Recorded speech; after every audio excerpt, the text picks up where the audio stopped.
I often work at night delivering food for DoorDash when I'm free.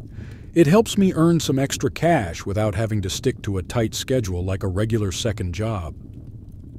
This one night, I began my deliveries around 9 p.m. Things were going well and I was able to complete several orders. But by 11 p.m., things got a bit slow. I decided to drive around the area that had a bunch of popular fast food places, hoping to get a new order soon.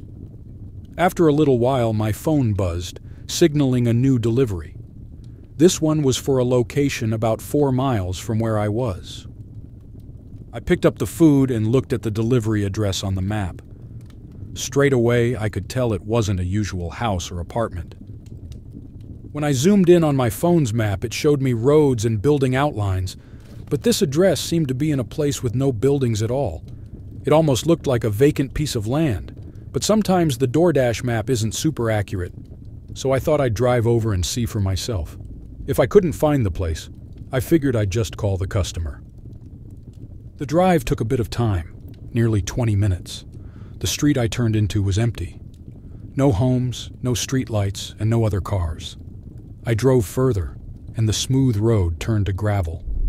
On one side, I noticed an old, faded wooden sign, but it was too worn out to read. Following the gravel road, my headlights picked up something in the distance.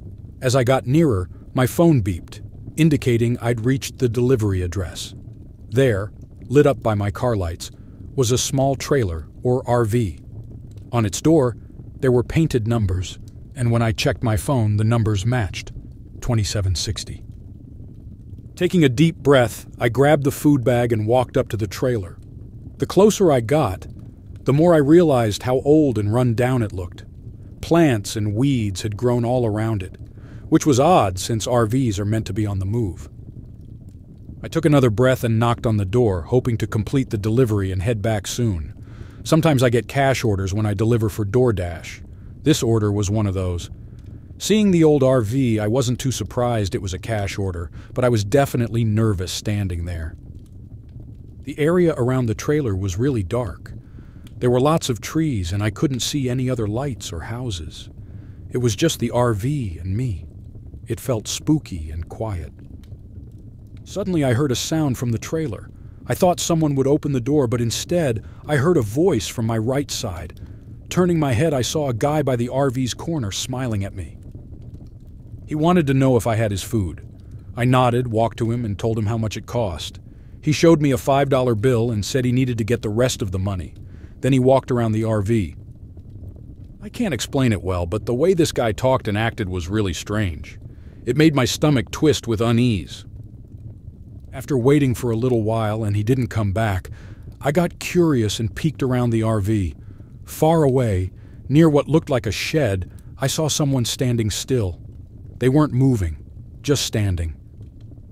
I got even more scared when I heard the RV door creak open. A different man peeked out, but when he saw me, he shut the door quickly. My heart was racing. When I looked back at the shed, the first man was walking back to the RV, but he wasn't empty-handed. He was holding something long. It might have been a baseball bat or even a gun. I didn't wait any longer. I ran to my car, jumped in, and drove away as fast as I could. As I left, I saw the man from the shed, standing in the dark, watching me go. The whole thing was super weird, and I didn't know what was really going on. I thought about telling the police when I got home, but I wasn't sure if they'd believe me or if I was just overreacting. So I decided not to. To this day, I still wonder what happened that night and what those guys were up to. It's one of those things I'll probably never know.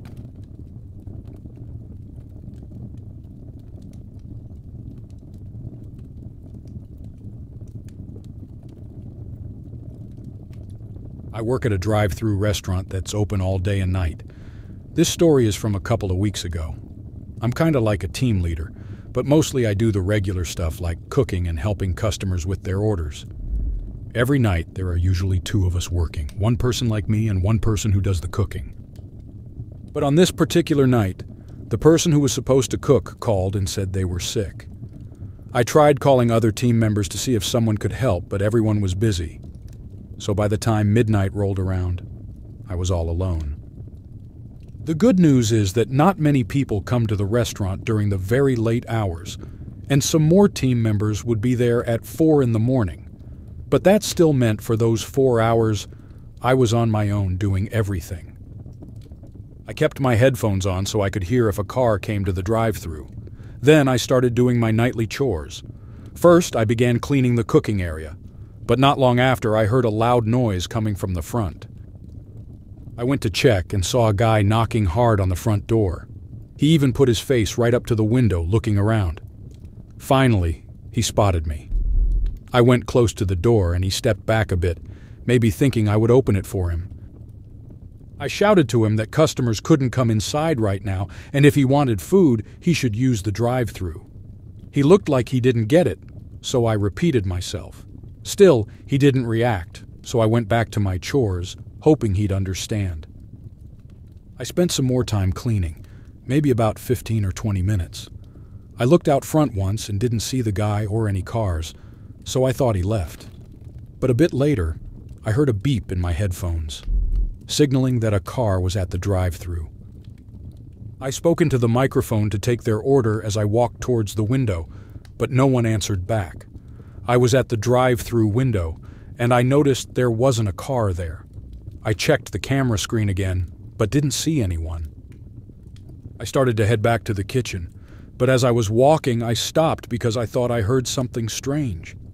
I heard soft footsteps, but they weren't on the floor. They were coming from the roof. The sound was quiet, like someone was trying to sneak around, but I was sure. Someone was on the roof. My eyes followed the noise, and they landed on the ladder that goes up to the hatch. That's when I figured out what the person was trying to do. I ran over to the ladder, trying to find a way to lock the hatch.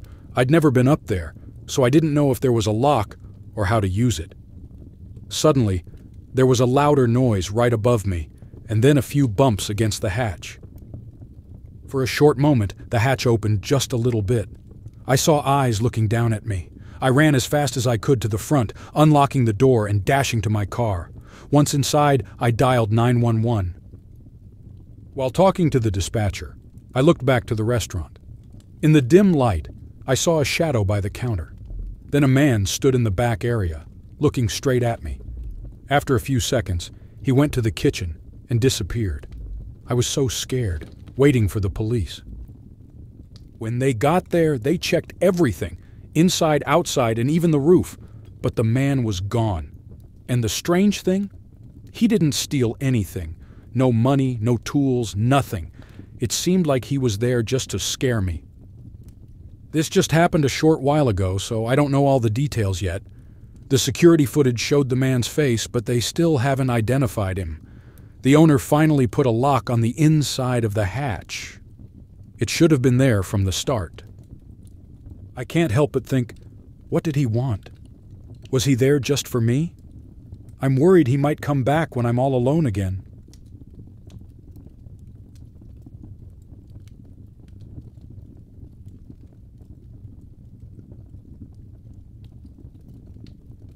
For the past 5 years, I've had many short-term jobs in different places. I live in a big van and drive from one place to another a lot. But sometimes, I need to stay in one place for a few months to earn enough money before I go to a new place. Once I was living in Utah, right in the middle part of it. I got a job at a small gas station. This gas station was on a quiet road that mostly just the people living nearby used. They used it to get in and out of the state without the big highway traffic. This road had only this one gas station. There weren't any other shops or places to stop. Drivers would sometimes stop to get gas and then keep going. This was a good job for me because it didn't matter where the gas station was. Since I lived in my van, I could just park and sleep there when I wasn't working. I'd been working there for a little more than a month. My work hours were different every day. On this day, I was working from 10 in the evening to 6 in the morning. It was a quiet night. Not many people came. I just did small tasks and looked at my phone. But then, at 1 in the morning, a car parked right outside the front door. I knew the driver would come in. I went back behind the counter to wait for them. A man walked in. He looked at me, smiled, and nodded his head. Then he started to walk around the shop. He looked at different items, picking some up and then putting them back. He was whistling a song while he did this. It seemed like he was just taking a break from driving, not really shopping. Suddenly, he stopped whistling and went out to his car. I watched him closely. It looked weird. He moved around in his car, reaching behind his seat. Then he came back into the shop. I felt nervous. I thought maybe he wanted to rob the place, but when he came back inside, he didn't seem angry or dangerous. He came to my counter and asked how my evening was going. We chatted a bit about simple things. I tried to act like everything was normal, even though I was a bit scared. Then he asked for help with his car. He told me he needed to put air in his tires and couldn't find a pump outside. We didn't have a big pump outside for everyone to use, but inside the shop, I had a small machine that could help. I took it and walked with him to his car. He showed me the tire that was flat. I bent down and started to fill it with air, but in just a short time, the machine showed that the tire was already full. When I looked up, he was staring at me. His face was blank, like he had no feelings. I quickly removed the air machine from his tire and tried to go back to the shop, but suddenly he was standing in front of the door, blocking my way. I saw his hand inside his coat pocket and felt more scared. I asked him to move, but he didn't. His eyes told me he was planning something. I stepped back, trying to think of what to say to make things safer, but just when I thought he might hurt me, he ran past me, jumped into his car, and drove away very fast. I ran inside the shop and called the police. They came so quickly that I was surprised. They told me they were already looking for this man. He had done something bad nearby. The police didn't tell me everything, but I felt like it was more than just stealing something. I told the police everything I saw, and they left to find him. But after that, I didn't hear anything more. I even tried to find news about what he had done, but I didn't find much. I still wonder what he wanted from me. Maybe he wanted to take my van to hide from the police. I don't know why he didn't do anything bad to me, but I feel lucky that he didn't.